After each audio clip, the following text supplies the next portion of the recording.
నమస్కారం ఘంటారావానికి స్వాగతం. ముందుగా ప్రధాన అంశాలు. బిలాస్పూర్లో ప్యాసింజర్ గూడ్స్ రైలు ఢీకొని 6 మృతి. ఘటనా స్థలిలో కొనసాగుతున్న సహాయక చర్యలు.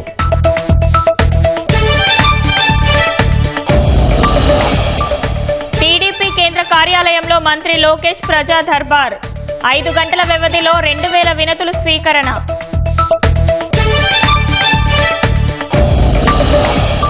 దుబాయ్లో కొనసాగుతున్న మంత్రి నారాయణ పర్యటన.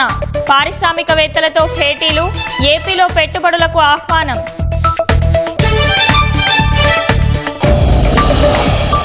ఎస్ఐఆర్కు వ్యతిరేకంగా మమతా బెనర్జీ ఆధ్వర్యంలో భారీ ప్రదర్శన. ఎన్నికల సంఘాన్ని రాజీపడిన సంస్థగా అభివర్ణించిన TMC. Hinduja group chairman Gopichand కన్నుమూత. అనారోగ్యంతో బాధపడుతూ లండన్లో తుదిశ్వాస.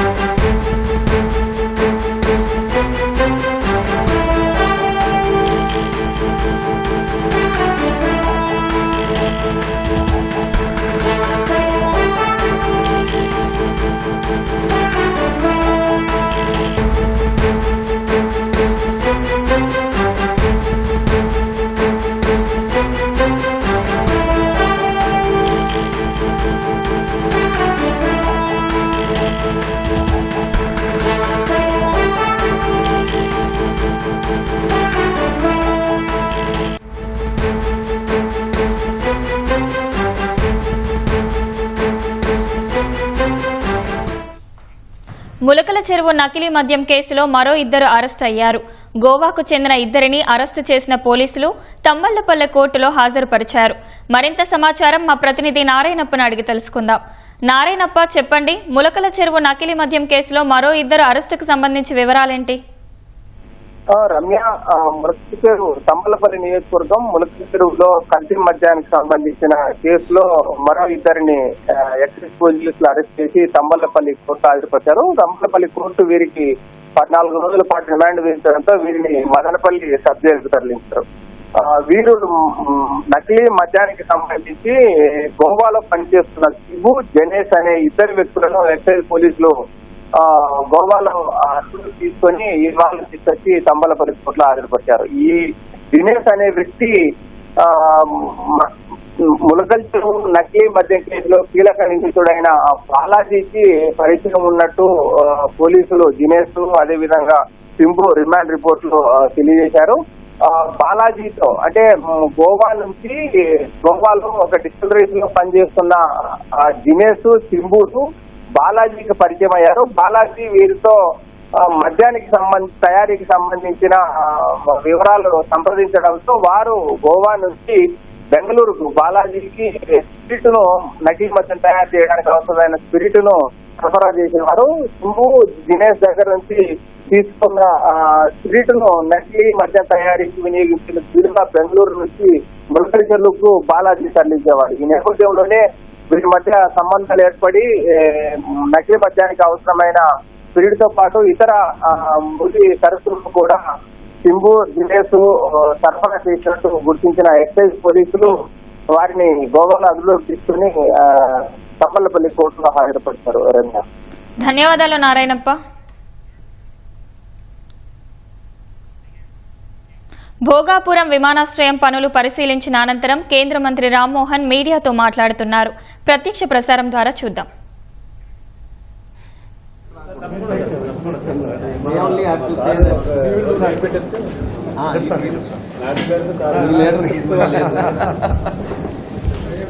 మీ సీట్ నుంచి వచ్చారు తెలుసా?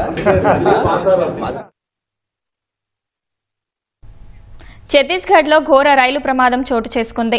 బిలాస్పూర్లో ప్యాసింజర్ గూడ్స్ రైలు ఢీకొన్నాయి. ఈ ప్రమాదంలో 6 మృతి చెందగా పలువురికి గాయాలయ్యాయి. పలు రైలు బోగీలు పట్టాలు తప్పాయి. వెంటనే అప్రమత్తమైన స్థానిక రైల్వే యంత్రాంగం ఘటనా స్థలిలో సహాయక చర్యలు చేపట్టాయి. క్షతగాత్రులను ఆసుపత్రికి తరలించాయి. ఈ సాయంత్రం 4 గంటలకు ఘటన జరిగినట్లు అధికారులు తెలిపారు. ఈ ప్రమాదం వల్ల రైలు సిగ్నల్ వ్యవస్థ దెబ్బతినగా విద్యుత్ తీగలు తెగిపడ్డాయని వెల్లడించారు. ఆ రైలు మార్గం గుండా వెళ్లే రైళ్లను ఎక్కడికక్కడే నిలిపివేసినట్లు వివరించారు.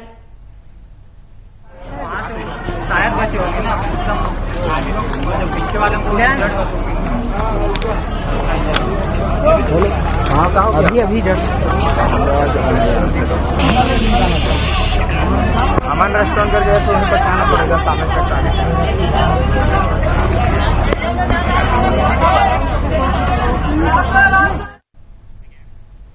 శ్రీకాకుళం జిల్లా మెలియాపుట్టి మండలం బందపల్లి బాలికల గిరిజన ఆశ్రమ పాఠశాలలో విద్యార్థినులతో కాళ్లు నొక్కించుకున్న మహిళా ఉపాధ్యాయురాలుపై అధికారులు సస్పెన్షన్ వేటు వేశారు. టీచర్ సుజాతను సస్పెండ్ చేస్తూ సీతంపేట ఐటీడీఏ పీఓ ఉత్తర్వులు జారీ చేశారు. ఈటీవీ ఈనాడు కథనానికి స్పందించి ఈ మేరకు అధికారులు చర్యలు చేపట్టారు.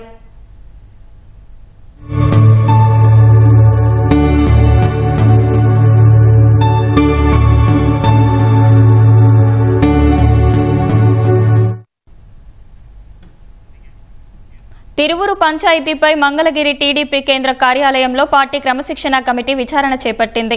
తిరువురు ఎమ్మెల్యే కొలికపూడి శ్రీనివాసరావు క్రమశిక్షణ కమిటీ ముందు హాజరై వివరణ ఇచ్చారు. విజయవాడ ఎంపీ కేశినేని శివనాథ్ కూడా క్రమశిక్షణ కమిటీ ముందుకు హాజరయ్యారు. వరుస వివాదాలకు కేంద్ర బిందువుగా మారుతున్న ఇద్దరు నేతలపై టీడీపీ అధిష్టానం సీరియస్ గా ఉంది. కొలికపూడి నుంచి వివరణ తీసుకున్న క్రమశిక్షణ కమిటీ కేశినేని శివనాథ్ నుంచి వివరణ తీసుకున్న తర్వాత సీఎంకు నివేదిక ఇవ్వనుంది. ప్రభుత్వం ఏర్పడిన 16 నెలల కాలంలో ఎమ్మెల్యే కొలికపూడి మూడోసారి క్రమశిక్షణ కమిటీ ముందుకు వచ్చారు. రాష్ట్రంలో ఎక్కడా లేని సమస్య తిరువూరులోనే వస్తుందంటూ ఇప్పటికీ సీఎం, పార్టీ అధినేత చంద్రబాబు పలుమార్లు ఆగ్రహం వ్యక్తం చేశారు. వరద వల్ల నష్టపోయిన పంటలపై ఎన్యూమరేషన్ చేసే సమయం కూడా ప్రభుత్వం ఇవ్వలేదని వైసీపీ అధ్యక్షుడు జగన్ విమర్శించారు. పంట పొలాలకు వచ్చి ఎన్యూమరేషన్ చేసే కార్యక్రమం జరగలేదన్నారు. నష్టపోయిన ప్రతి రైతుకు న్యాయం జరిగే వరకు అండగా ఉంటామన్నారు. కృష్ణా జిల్లాలో వరదల వల్ల నీటిపాలైన పంటలను జగన్ పరిశీలించారు. Enumeration of crop damage and social audit should be completed by 31/10/2025 and any grievances shall be redressed immediately. ఒక్క రోజు టైం అంటే ఆ తర్వాత ఎవరైనా అప్లికేషన్ పెట్టేదానికి కూడా లా 31వ తారీఖు అయిపోవాలి. 31వ తారీఖు తర్వాత అప్లికేషన్ కూడా పెట్టేదానికి కూడా లా. అంటే దాని అర్థం ఏంది? ఎన్యూమరేషన్ అనేది ఎవడో కూడా పంట పొలాలకు వచ్చి చేసే కార్యక్రమం జరగదు. ఎన్యూమరేషన్ అయిపోయిందని అంటారు. ఇలాంటి వాళ్ళు ఎవరైనా ఇలాంటి వాళ్ళు ఎవరైనా కూడా ఎన్యూమరేషన్ మాది జరగలేదు, మా దగ్గరికి ఎవడు రాలేదు అని అంటే వెటకారం చేసి మాట్లాడుతున్నారు వాళ్ళను. ఇంత దారుణంగా పంట జరుగుతుంది. పైగా ఇంకోటి ఏమంటున్నారో తెలుసా? ప్రతి రైతుకు ఈ మాదిరిగా అగ్రికల్చర్ ఆఫీసర్లు డైరెక్ట్గా ఈ మాదిరిగా మెసేజ్లు పంపించడము. దయచేసి రైతులందరూ గమనించగలరు. ఇప్పుడు పంట నష్టం చేయించిన రైతులకి తర్వాత ధాన్యం రైతు సేవా కేంద్రం కొనుగోలు చేయబడదు అని. అంటే ఏం చెప్తా ఉన్నారు? అది ఇస్తే ఇదేమో, ఇది ఇస్తే అదేమో అని చెప్పి, అది మీరు కానీ అప్లికేషన్ పెడితే పంటలు మేము కొనుగోలు చేయము అని చెప్పి రైతులను బ్లాక్మెయిల్ చేస్తూ ఉన్నారు, రైతులను థ్రెటన్ చేస్తూ ఉన్నారు అని అంటే, రైతులను బెదిరిస్తూ ఉన్నారు అని అంటే నిజంగా ఎంత నిర్దాక్షిణ్యమైన ప్రభుత్వము, ఎంత నిర్దయ ప్రభుత్వం ఇది అని చెప్పడానికి ఇంతకన్నా వేరే నిదర్శనం కావాలని అడుగుతా ఉన్నాను. కృష్ణా జిల్లాలో జగన్ పర్యటనలో వైసీపీ నేతలు అడుగడుగునా నిబంధనలు ఉల్లంఘిస్తున్నారు. రైతుల్ని పరామర్శించేందుకు రోడ్డు మార్గంలో వెళ్తున్న సమయంలో పెనుమలూరు నియోజకవర్గం గోశాలలో వైసీపీ నేతలు నిబంధనలు లెక్క చేయకుండా డీజే ఏర్పాటు చేశారు. డీజేకి అనుమతి లేదని పోలీసులు అడ్డుకొని వాటిని తొలగించారు. డీజే పెడితే సీజ్ చేస్తామని హెచ్చరించారు. కృష్ణా జిల్లా గోపువానిపాలెంలో మాజీ ఎమ్మెల్యే అనిల్, వైసీపీ శ్రేణులు అత్యుత్సాహం ప్రదర్శించారు. హైవేపై ట్రాఫిక్ ఇబ్బంది కలిగించొద్దని వైసీపీ నాయకులకు పోలీసులు సూచించారు. నిబంధనల ప్రకారం వ్యవహరించాలని విజ్ఞప్తి చేశారు. ఈ క్రమంలో మాజీ ఎమ్మెల్యే అనిల్ పోలీసులతో వాగ్వాదానికి దిగారు. అనిల్ కు మద్దతుగా వైసీపీ శ్రేణులు నినాదాలు చేశారు. ఏం చేస్తారో చేసుకోండి, హైవే మీద ఉంటామంటూ పోలీసులతో మాజీ ఎమ్మెల్యే అనిల్ దురుసుగా మాట్లాడారు. పమిడిముక్కల సీఐ చిట్టిబాబుకు వ్యతిరేకంగా నినాదాలు చేశారు. వైసీపీ నేతల తీరుతో హైవేపై వాహనదారులు ఇబ్బందులు పడ్డారు.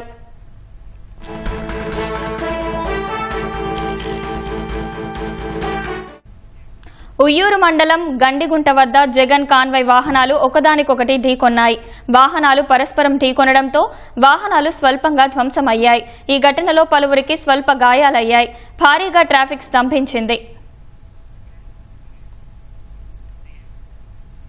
వివేక హత్య కేసులో సీబీఐ దర్యాప్తు కొనసాగించాలని వివేక కుమార్తె సునీత వేసిన పిటిషన్కు A2 నిందితుడు సునీల్ యాదవ్ సమ్మతి తెలిపారు.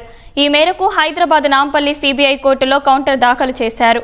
ఈ కేసులో అవినాష్ రెడ్డి, భాస్కర్ రెడ్డి, దేవిరెడ్డి, శివశంకర్ రెడ్డి, ఉమాశంకర్ రెడ్డితో సహా మిగిలిన నిందితులంతా సీబీఐ దర్యాప్తు అవసరం లేదని కౌంటర్లు దాఖలు చేశారు.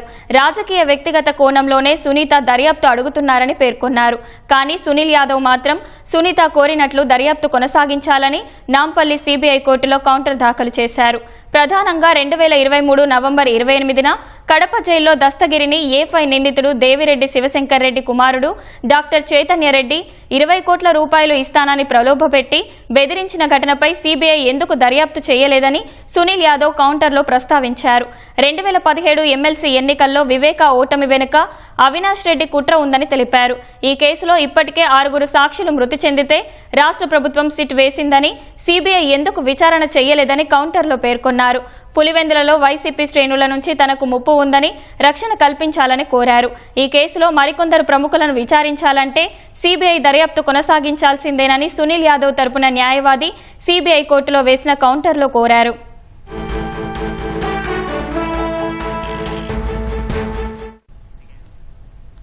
సాక్షి యాజమాన్యానికి హైకోర్టులో నిరాశ ఎదురైంది.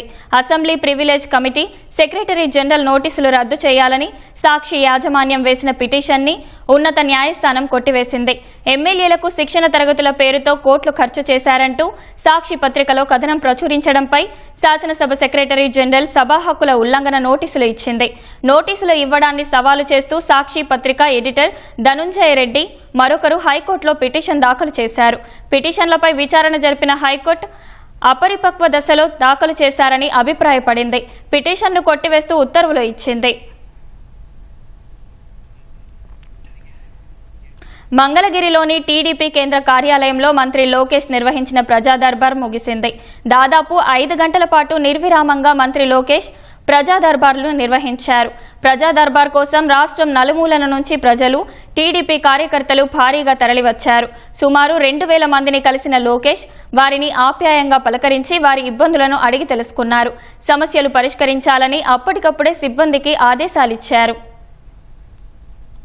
బాపట్ల జిల్లా ఏటపాలెం మండలం కొంజేడు చేనేతపూర్ అని మాది. మొన్న తుఫానికి గుంటలోకి నీళ్ళు వచ్చి మునిగిపోయినాయి. సార్ను కలవడానికి వచ్చాము. సారు మా సమస్య తెలియజేశాము. తీరుస్తానన్నాడు. ఎమ్మెల్యేకి కూడా ఫోన్ చేస్తానని చెప్పాడు. 30 మంది దాకా వచ్చాను సార్. ఫైల్లో కూడా రాసుకున్నాడు. ఫోన్ నెంబర్ కూడా తీసుకున్నాడు. ఇవాళ రేపట్లో ఫోన్ చేస్తామమ్మా, సమస్య తీరుస్తామని చెప్పాడు. హ్యాపీగా వెళ్తున్నాం. రాష్ట్రానికి పెట్టుబడుల సాధన కోసం మంత్రి నారాయణ దుబాయ్ పర్యటన 2వ రోజు కొనసాగుతుంది. ఇవాళ ఉదయం అపెరెల్ గ్రూప్ చైర్మన్ నీలేష్ వేదుతో మంత్రి భేటీ అయ్యారు. ఫ్యాషన్, ఫుట్వేర్ రంగాల్లో అపెరెల్ గ్రూప్ 14 దేశాల్లో ప్రసిద్ధి పొందింది. ఏపీలో పెట్టుబడులు పెట్టాల్సిందిగా అపెరెల్ గ్రూప్ ప్రతినిధులను నారాయణ ఆహ్వానించారు. Trans world group chairman Ramesh రామకృష్ణన్తోనూ నారాయణ సమావేశమయ్యారు. షిప్పింగ్, లాజిస్టిక్ రంగంలో ట్రాన్స్ వరల్డ్ గ్రూప్ దుబాయ్ కేంద్రంగా అనేక దేశాల్లో వ్యాపారాలు నిర్వహిస్తోంది. రాష్ట్రంలో లాజిస్టిక్స్ రంగం అభివృద్ధికి సీఎం చంద్రబాబు తీసుకుంటున్న నిర్ణయాలను మంత్రి వివరించారు. ఏపీని లాజిస్టిక్ హబ్గా మార్చేందుకు చర్యలు చేపట్టామని వెల్లడించారు. ఈ నెల 14, 15 తేదీల్లో విశాఖలో జరిగే భాగస్వామ్య సదస్సుకు హాజరు కావాలని ఆయా కంపెనీలకు మంత్రి ఆహ్వానం పలికారు. విద్యార్థుల ఆరోగ్య పరిరక్షణపై నర్సులు శ్రద్ధ పెట్టాలని మంత్రి డోలా బాల వీరాంజనేయ స్వామి సూచించారు. అనారోగ్యానికి గురైన విద్యార్థులకు వెంటనే చికిత్స అందించాలన్నారు. గురుకులాలు, సంక్షేమ వసతి గృహాల విద్యార్థుల ఆరోగ్యం, సంక్షేమంపై సీఎం చంద్రబాబు ప్రత్యేక శ్రద్ధ పెట్టారని తెలిపారు. కృష్ణా జిల్లా ఆగిరిపల్లిలో అంబేద్కర్ గురుకులాల స్టాఫ్ నర్సులకు శిక్షణ కార్యక్రమాన్ని ఆయన ప్రారంభించారు. APSWREIS ఎయిమ్స్ మంగళగిరి ఆధ్వర్యంలో యూనిసెఫ్ సహకారంతో స్టాఫ్ నర్సులకు 2 రోజుల శిక్షణ కార్యక్రమాన్ని నిర్వహిస్తున్నారు. Prevention is better than cure. దీనిలో 90% మీది ప్రివెంటివ్ ఆస్పెక్టే. ఏది ఎన్విరాన్మెంటల్ శానిటేషన్ కూడా you are all the sole and sole responsible. You have to put it in to the notice of the head of the institute. Principal notice తీసుకెళ్లాల్సిన అవసరం ఉంది. ఇక్కడ ఉన్నటువంటి సెక్రటరీ కావచ్చు, నేను కావచ్చు, మా entire team, we don't want to punish anybody. We want to improve your skill. మిమ్మల్ని శిక్షించాలని మేము లేము, మిమ్మల్ని బాధ్యులు చేయాలని మేము లేము. మీ వల్ల నాణ్యమైన సేవలు పొందాలని కోరుకున్నాం. మీ సేవల వల్ల ఒక్కొక్క స్కూల్లో 500-600 మంది ఉన్నారు. Entire state we have 1,10,000 students. Life depends on you. You are the one barrier between student and us. గిరిజన విద్యార్థుల సంక్షేమం కోసం ప్రభుత్వం ఈ ఏడాది 113 కోట్ల రూపాయలు మంజూరు చేసిందని గిరిజన సంక్షేమ శాఖ మంత్రి సంధ్యారాణి తెలిపారు. గత ప్రభుత్వం ట్రైకార్ లోన్స్ ఇవ్వలేదన్న మంత్రి ఈసారి తాము 24 కోట్లతో గోకులాలు ఏర్పాటు చేసి గిరిజనులకు ఉపాధి కల్పిస్తున్నామన్నారు. గిరిజన ప్రాంతాల్లో భూములు పొందేందుకు గిరిజన యువతులను పెళ్లిళ్లు చేసుకుని మోసం చేసేవారిని అటువంటి ఘటనలు జరగకుండా చర్యలు తీసుకున్నామని వెల్లడించారు. గత కాలంలో మౌలిక సదుపాయాల కల్పన లేక ఇబ్బంది పడినటువంటి సమయం నుంచి ఈరోజు పూర్తిగా అన్ని సదుపాయాలు ఇస్తూ 155 కోట్లు ఫస్ట్ మేము శాంక్షన్ చేసాం లాస్ట్ ఇయర్ మౌలిక సదుపాయాల కోసం. చాలా హాస్టల్స్కి అన్ని రకాల మౌలిక సదుపాయాలు కల్పించడం జరుగుతూ వచ్చింది. ఈ మధ్యకాలంలో ఏ హాస్టల్స్లో ఇంకా ఆర్ఓ ప్లాంట్స్ లేవు, వాష్రూమ్స్ లేవు, లేదా చిన్న చిన్న రిపేర్స్ ఉన్నాయి, అట్లాంటివన్నీ కూడా గుర్తించి ముఖ్యమంత్రి గారి దృష్టికి తీసుకురావడం కూడా జరిగింది. 113 కోట్లు ముఖ్యమంత్రి గారు శాంక్షన్ చేశారు. దానికి నా ప్రత్యేకమైన ధన్యవాదాలు. 113 కోట్లలో 30 కోట్లు గురుకులాలకు, 83 కోట్లు ఆశ్రమ పాఠశాలలకు ఇవ్వటం జరిగింది. అలాగే ఈ 9 ఐటీడీల్లో ఉన్నటువంటి గిరిజనులందరికీ కూడా 24 కోట్లతో గోకులాలు శాంక్షన్ చేశాం. స్వయం ఉపాధిలోనే అభివృద్ధి జరగడానికి అవకాశం ఉంటుంది కాబట్టి ఈ ట్రైకార్ లోన్లు మనం ఏవైతే ఆప్ చేశారో గత కాలంలో ఈసారి ఇవ్వాలనే ఉద్దేశంతో గిరిజనులందరికీ కూడా గోకులాలు ఇవ్వడం కూడా జరుగుతుంది. పార్వతీపురం మన్యం జిల్లా సాలూరు మండలం శివరాంపురం గ్రామంలోని జిల్లా పరిషత్ ఉన్నత పాఠశాలకు వచ్చే విద్యార్థులు అనేక ఇబ్బందులు ఎదుర్కొంటున్నారు. పాఠశాలలో 117 మంది విద్యార్థులు ఉండగా పెద్దపారన్న వలస నుంచి 7, చిన్నపారన్న వలస నుంచి 4 విద్యార్థులు ఈ పాఠశాలకు వస్తారు. సరైన దారి లేకపోవడంతో ఉధృతంగా ప్రవహిస్తున్న వేగావతి నదిలో విద్యార్థులు బిక్కుబిక్కుమంటూ నడుచుకుని రావాల్సి వస్తుంది. నది దాటడానికి భయపడిన విద్యార్థులు పొలాల గట్ల మీద నుంచి కిలోమీటర్ దూరం నడుచుకుని వస్తున్నారు. వేగావతి నదిపై నిలిచిపోయిన వంతెన నిర్మాణం పూర్తి చేయాలని స్థానికులు కోరుతున్నారు. విశాఖ ఆంధ్ర యూనివర్సిటీ రిజిస్టర్ కార్యాలయం వద్ద కామర్స్ అండ్ మేనేజ్మెంట్ విద్యార్థులు నిరసనకు దిగారు. ఏయూలో ఉన్న ఐఐఎం క్యాంపస్ భవనాన్ని ఇండియన్ ఇన్స్టిట్యూట్ ఆఫ్ మేనేజ్మెంట్కు ఇచ్చిన గడువు పూర్తయింది. దీంతో ఆ భవనాన్ని డిపార్ట్మెంట్ ఆఫ్ కామర్స్కు కేటాయించాలని విద్యార్థులు డిమాండ్ చేశారు. లీజు గడువు ముగిసి ఏడాది గడుస్తున్నా ఆ భవనాన్ని తిరిగి యూనివర్సిటీ తీసుకోకపోవడంతో విద్యార్థులు నిరసన చేపట్టారు. తమకు ఉన్న గదులు సరిపోవడం లేదని ఐఐఎం క్యాంపస్ భవనాన్ని తమ విభాగానికి ఇస్తే మేలు జరుగుతుందంటున్నారు. యూనివర్సిటీ అధికారులు చర్చలు జరిపి 24 గంటల్లో సమస్యకు పరిష్కార మార్గాన్ని చూపిస్తామని హామీ ఇవ్వడంతో విద్యార్థులు శాంతించారు.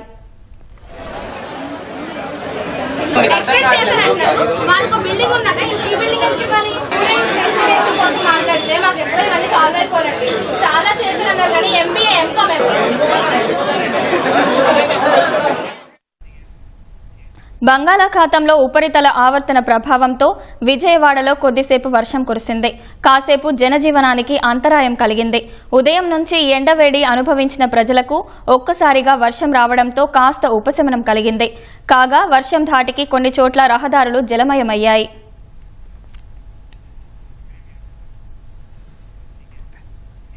ఇటీవల కురిసిన వర్షాలకు కడప సమీపంలోని అలంఖాన్పల్లి గ్రామానికి చెందిన శ్మశానం నీట మునిగి చెరువును తలపిస్తోంది. సమాధులు సైతం వర్షపు నీటిలో మునిగిపోయాయి. శ్మశానంలో నీరు మొత్తం పచ్చగా మారి దుర్వాసన వస్తుంది. ఎవరైనా చనిపోతే ఖననం చేయలేని పరిస్థితి నెలకొంది. శ్మశానంలోని నీరు గ్రామంలోకి చేరి అనారోగ్యాల బారిన పడుతున్నామని గ్రామస్తులు తెలిపారు. వర్షాలు కురిస్తే తీవ్ర ఇబ్బందులు పడుతున్నామని, ఎన్నిసార్లు అధికారులకు మొరపెట్టుకున్నా ఎవరూ పట్టించుకోవడం లేదన్నారు. సమస్యను పరిష్కరించాలని ప్రభుత్వాన్ని కోరుతున్నారు. ఆ శ్మశానం దగ్గరుండిపోయా. ఆ శ్మశానంలో నుంచి మాకు ఆ నీళ్ళన్నీ ఇట్లే వస్తాండే. ఇళ్ళ ముందరకు వచ్చింటే ఆ నీళ్లు పోకపోయా. మేము ఎట్లా కూడి తినాలా, నీళ్లు తాగాలా, మాకు ఇది శుభ్రం చేయాలా, మాకు ఇది కాలువ తీయాలా, శ్మశానం కావాలా. శ్మశానం అడిగినాం మేము. అందరూ వచ్చి పోయినారు, కమ్యూనిస్ట్ వాళ్ళు అంతా వచ్చినారు, మీరు కూడా వచ్చి అడిగినారు. వాళ్ళు అన్ని చూసినారు. కాలువ తీద్దాం, ఎమ్మెల్యేతో మాట్లాడతామని చేసినారు. ఎవరు పలకాలు వర్షం వచ్చి నీళ్ళు నిలబడిపోయినాయి. పిల్లలకు జ్వరాలు, కాలంలో నీళ్లు ఇళ్ళలోకి వస్తున్నాయి. ఏమన్నా చనిపోయినా కూర్చునే దానికి అవకాశం లేదు. ఎవరు పెద్ద ముందు స్పందించలేదు. వర్షం పడినప్పుడు ఇంకా ఇళ్ళలోకి వచ్చాయి నీళ్లు. ఇప్పుడు తగ్గినాయి. నిన్నైతే మొక్కలు కడుపుతుంది. ఎవరు వచ్చినా కానీ ధర్నా చేసినాము, అన్నీ చేసినాము. అక్కడ దర్శకులు పెట్టే వాటర్ కానీ ఇక్కడికి వచ్చేస్తున్నాయి. మొన్న మా బాబాయ్ చనిపోయింటే రోడ్డు పక్కన వచ్చినా అది కానీ లేదు, వాటర్ వచ్చేసింది. దానికి ఎవరన్నా పోయి దేవస్థానం చేసుకొని టెంకాయ కొట్టుకునే లేదు. వర్షం పడితే మాకు చాలా నీళ్ళు వస్తాయి. మా ఇంటి దగ్గరేనో నాకు చిన్నపిల్లలు 2 ఉన్నారు, నడవలేకున్నారు వర్షం వల్ల. అదిగా మాకు శ్మశానం లేదు. వర్షం పడినప్పుడల్లా రోజు ఈ మాదిరి నీళ్ళు వస్తున్నాయి. చనిపోతే వేసేదానికి ఎవరు లేరు ఆడ తీసేదానికి. సచివాలయంలో చెప్తున్నాం కానీ వస్తున్నారు, పోతున్నారు. ఓటర్ల జాబితా ప్రక్షాళనలో భాగంగా కేంద్ర ఎన్నికల సంఘం 9 రాష్ట్రాలు 3 కేంద్రపాలిత ప్రాంతాల్లో ప్రత్యేక సమగ్ర సవరణ ఎస్ఐఆర్ చేపట్టింది. ఈ మేరకు బూత్ లెవెల్ ఆఫీసర్లు ఓటర్ల వివరాలను సేకరిస్తున్నారు. ఓటర్ల వివరాలను ఈసీ డిసెంబర్ 4 వరకు సేకరించనుంది. ఈ జాబితాలో పశ్చిమ బెంగాల్, తమిళనాడు, కేరళ, ఉత్తరప్రదేశ్, రాజస్థాన్, మధ్యప్రదేశ్, గుజరాత్, గోవా, ఛత్తీస్గఢ్, అండమాన్ నికోబార్ దీవులు, లక్షద్వీప్, పుదుచ్చేరి ఉన్నాయి.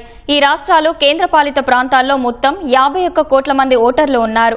డిసెంబర్ 9న సవరించిన ఓటర్ల జాబితా ముసాయిదాను ఈసీ విడుదల చేయనుంది.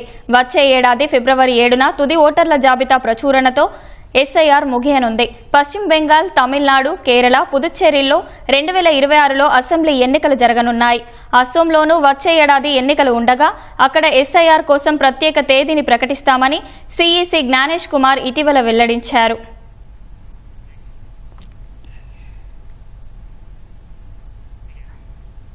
జమ్మూ కశ్మీర్ రాజౌరి జిల్లాలో మినీ బస్సు అదుపు తప్పి బోల్తా పడింది. ఈ ప్రమాదంలో 28 మందికి గాయాలయ్యాయి. క్షతగాత్రుల్లో చాలా మంది విద్యార్థులే ఉన్నారు. రాజౌరి పట్టణానికి వెళ్తున్న బస్సు తాండీ కస్సి సమీపంలో హైవే పైకి రాగానే డ్రైవర్ నియంత్రణ కోల్పోయాడు. ఈ క్రమంలో బస్సు అదుపు తప్పి రోడ్డు పక్కకు బోల్తా పడినట్లు అధికారులు వెల్లడించారు. అప్రమత్తమైన స్థానికులు వెంటనే సహాయక చర్యలు చేపట్టారు. క్షతగాత్రులను ఆసుపత్రికి తరలించారు. వారిలో 2 పరిస్థితి విషమంగా ఉండగా మెరుగైన వైద్యం కోసం వారిని జమ్మూ జీఎంసీ హాస్పిటల్కి తరలించారు అధికారులు తెలిపారు.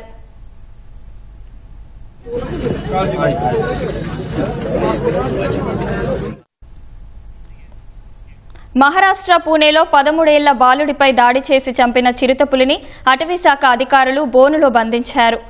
పింపార్కేడ్ గ్రామానికి చెందిన బాలుడు ఆదివారం తన ఇంటి సమీపంలోని పొలంలో ఆడుకుంటున్న సమయంలో చిరుతపులి ఒక్కసారిగా దాడి చేసింది. చిరుత దాడిలో బాలుడు అక్కడికక్కడే మృతి చెందాడు. స్థానికుల సమాచారంతో అటవీశాఖ అధికారులు ఘటనాస్థలికి చేరుకొని దర్యాప్తు చేపట్టారు. చిరుతపులిని గుర్తించడానికి కెమెరా ట్రాప్లు, థర్మల్ డ్రోన్లను ఉపయోగించారు.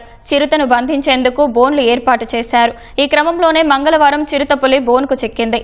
మరోవైపు పింపార్కేడ్ గ్రామంలో చిరుతపులుల వరుస దాడులతో స్థానికులు భయాందోళనకు గురవుతున్నారు. గత నెల కూడా చిరుత దాడిలో 5 ఏళ్ల చిన్నారి ప్రాణాలు కోల్పోయింది. భవిష్యత్తులో క్రూర మృగాల దాడిలో ప్రాణనష్టం జరగకుండా తగిన చర్యలు తీసుకోవాలని స్థానికులు అధికారులను కోరారు.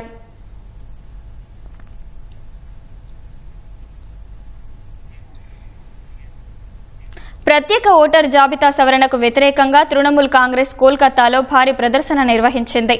ఆ పార్టీ అధినేత్రి మమతా బెనర్జీ సారథ్యంలో ఈ ర్యాలీ జరిగింది. ఈసీని పూర్తిగా రాజీ పడిన సంస్థగా ఎస్ఐఆర్ను మోసపూరిత పనిగా టీఎంసీ అభివర్ణించింది. బీజేపీ ఎన్నికల సంఘం కలిసి జరిపే కనిపించని నిశ్శబ్ద రిగ్గింగ్ అని పేర్కొంది. అయినప్పటికీ 2026లో జరిగే పశ్చిమ బెంగాల్ అసెంబ్లీ ఎన్నికల్లో టీఎంసీ విజయం సాధిస్తుందని ఆ పార్టీ నేత డెరెక్ ఒబ్రాయిన్ ధీమా వ్యక్తం చేశారు.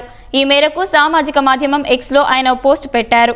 2011, 2016, 2021 అసెంబ్లీ ఎన్నికల్లో, 2014, 2019, 2024 లోక్సభ ఎన్నికల్లో టీఎంసీ వరుసగా గెలుపొందినట్లు తెలిపారు. టీఎంసీపై ప్రజలు విశ్వాసం ఉంచారని చెప్పారు. రెండో విడతలో బెంగాల్ సహా 12 రాష్ట్రాలు, కేంద్రపాలిత ప్రాంతాల్లో ఎస్ఐఆర్ నిర్వహించనున్నట్లు ఈసీ ప్రకటించింది. బెంగాల్లో నవంబర్, ఫిబ్రవరి మధ్య అసెంబ్లీ ఎన్నికలు జరిగే అవకాశం ఉంది.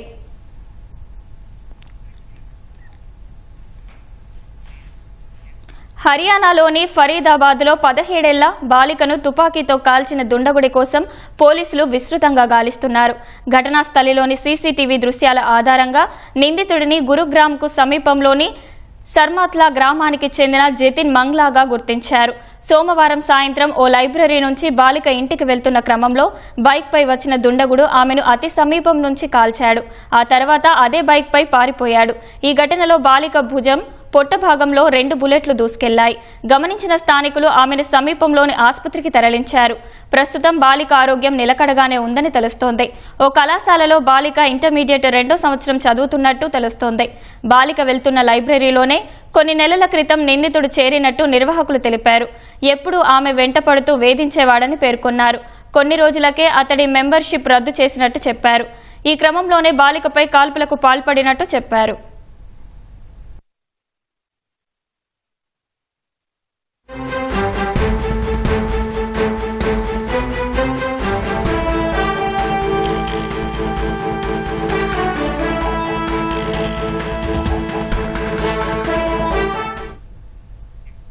విశాఖ తొట్లకొండ వద్ద ఈ ఉదయం భూ ప్రకంపనలకు సంబంధించి తీవ్రతపై స్పష్టత వచ్చింది. మరింత సమాచారం మా ప్రతినిధి కూర్మరాజును అడిగి తెలుసుకుందాం.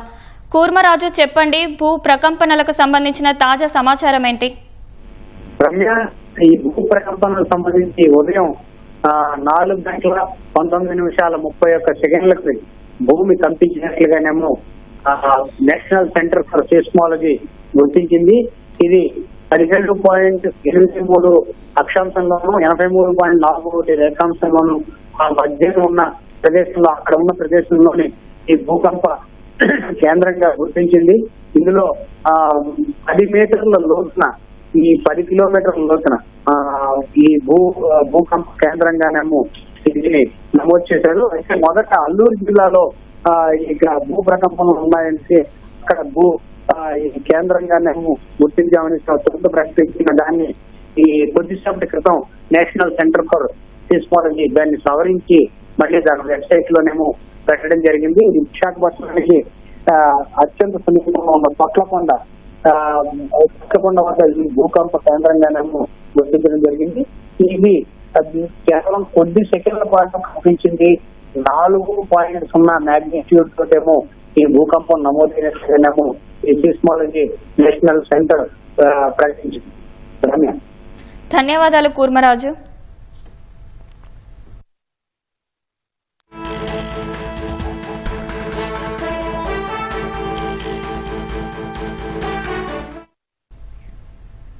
ప్రముఖ వ్యాపార సంస్థ హిందూజా గ్రూప్ చైర్మన్ గోపీచంద్ హిందూజా కన్నుమూశారు. ఆయన వయసు 85 సంవత్సరాలు. జీపీ హిందూజా లండన్లో తుదిశ్వాస విడిచినట్లు ఆయన కుటుంబానికి చెందిన సన్నిహితులు తెలిపారు. ఆయనకు భార్య, 2 కుమారులు, ఓ కుమార్తె ఉన్నారు. వ్యాపార వర్గాల్లో జీపీ హిందూజాగా గుర్తింపు పొందిన ఆయన కొన్ని రోజులుగా అనారోగ్యంతో బాధపడినట్లు చెప్పారు. హిందూజా కుటుంబం 2వ తరానికి చెందిన గోపీచంద్ హిందూజా 2023లో ఆయన సోదరుడు శ్రీచంద్ మృతితో హిందూజా గ్రూప్ సారథ్య బాధ్యతలు చేపట్టారు.